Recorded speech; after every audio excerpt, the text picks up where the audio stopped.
Shalom shalom. தேவனுடைய பரிசுத்தவான்களே, இந்த இனிய காலை பொழுது உங்களுக்கு ஆசீர்வாதமாக அமையட்டும்.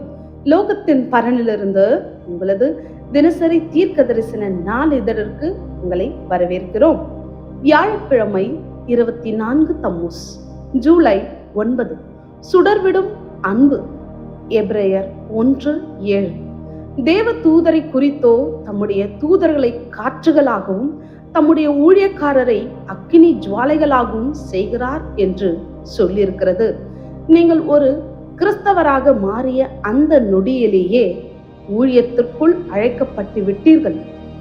இந்த நற்செய்தியை எடுத்து செல்வதற்கு உங்களுக்கு ஒரு பட்டமோ அல்லது குருத்துவ பட்டமளிப்பு ஆராதனையோ தேவை இல்லை. தகுதி சான்றுகளுக்கு என்று ஒரு இடம் உண்டுதான்.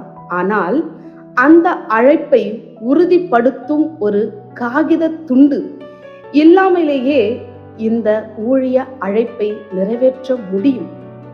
தேவன் தாமே அப்போஸ்தலனாகிய பவுலின் மூலமாக உங்களை ஒரு ஊழியக்காரர் என்று அறிவித்திருக்கிறார். இது நீங்கள் மறுபடியும் பிறந்து 5, 10 அல்லது 20 ஆண்டுகளுக்கு பிறகு நடப்பது அல்ல. ரட்சிப்புக்கு பிறகு நீங்கள் உடனடியாக ஊழியத்திற்குள் அழைக்கப்படுகிறீர்கள். ஒரு ஊழியக்காரராக நீங்கள் தேவனுடைய அரசாங்க பிரதிநிதித்துவப்படுத்துகிறீர்கள். அவருடைய அரசாங்கமோ அன்பினால் ஆளப்படுகிறது.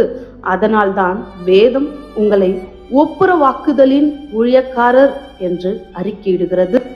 ஒப்புரவாக்குதலின் ஊழியம் மனிதர்களை தேவனை நேசிக்கவும் புரிந்து கொள்ளவும் வைக்கிறது. மேலும் வழி தவறி போனவர்கள் தேவன் தங்களை நேசிக்கிறார் என்பதை புரிந்து கொள்ள உதவுகிறது. இது அன்பின் ஒரு ஊழியமாகும். மேலும் இன்றைய வேத வசனத்தில் தேவன் உங்களை ஒரு அக்கினி ஜுவாலை ஆக்கியிருப்பதாகவும் கூறுகிறார். அதை கற்பனை செய்து பாருங்கள். நீங்கள் ஒரு அக்கினி ஜுவாலை. ஹல்லேலூயா. பரிசுத்த ஆவியானவரே உங்களை நெருப்பாய் மூட்டும் மண்ணெண்ணெய் அல்லது மெழுகு போன்றவர். இது தணிக்கவோ அல்லது அணைக்கவோ முடியாத ஒரு நெருப்பு. இது உங்களையும் இதை தொடும் அனைத்தையும் பட்சிக்கும் ஒரு அன்பாகும். வெறுப்பு, புறங்கூறுதல், பொறாமை மற்றும் அலட்சியம் ஆகியவை இதற்கு ஈடாகாது. மனிதர்களை ராஜா இயேசுவண்டை ஆதரிப்பதற்காக நீங்கள் யாருடனும் வாதிட வேண்டியதில்லை அல்லது அவர்களை சபைக்கு வரும்படி கட்டாயப்படுத்த வேண்டியதில்லை. நீங்கள் யாராக இருக்கிறீர்களோ அப்படியே இருங்கள். அன்பின் ஊழியக்காரராக ஒரு அக்கினி ஜுவாலையாக இருங்கள். வெளியே சென்று இந்த தெய்வீக விடுதலையாளர்கள் ஆண்டில் தேவனுடைய அன்பினால் எரிந்து பிரகாசியுங்கள். தீர்க்க தரிசன அறிக்கை. நான் தேவனுடைய அன்பினால் இந்த உலகை தீப்பற்ற வைக்க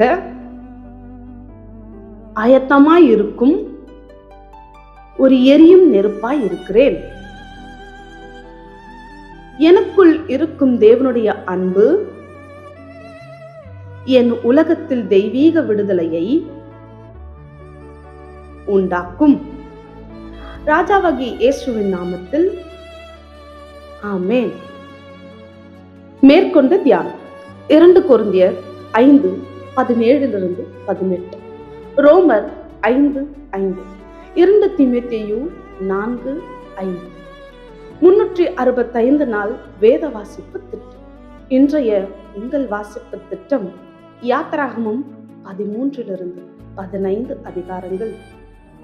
அன்பான பரிசுத்தவான்களே, நீங்கள் பிரகாசமான மகிமையில் ஜொலிப்பதற்காக படைக்கப்பட்டீர்கள். தேவன் யார் என்பதன் அற்புதமான உண்மையை வெளிப்படுத்துவதற்காக உங்கள் வாழ்க்கை படைக்கப்பட்டது. அவருடைய ஒளி உங்கள் வாழ்வில் பிரகாசிக்கட்டும்.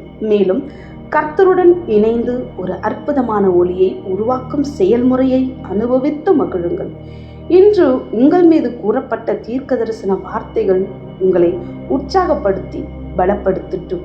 ராஜாவாகிய இயேசுவின் நாமத்தில் ஆமென். நாளை சந்திக்கும் வரை உற்சாகத்துடன் இருங்கள். Shalom shalom.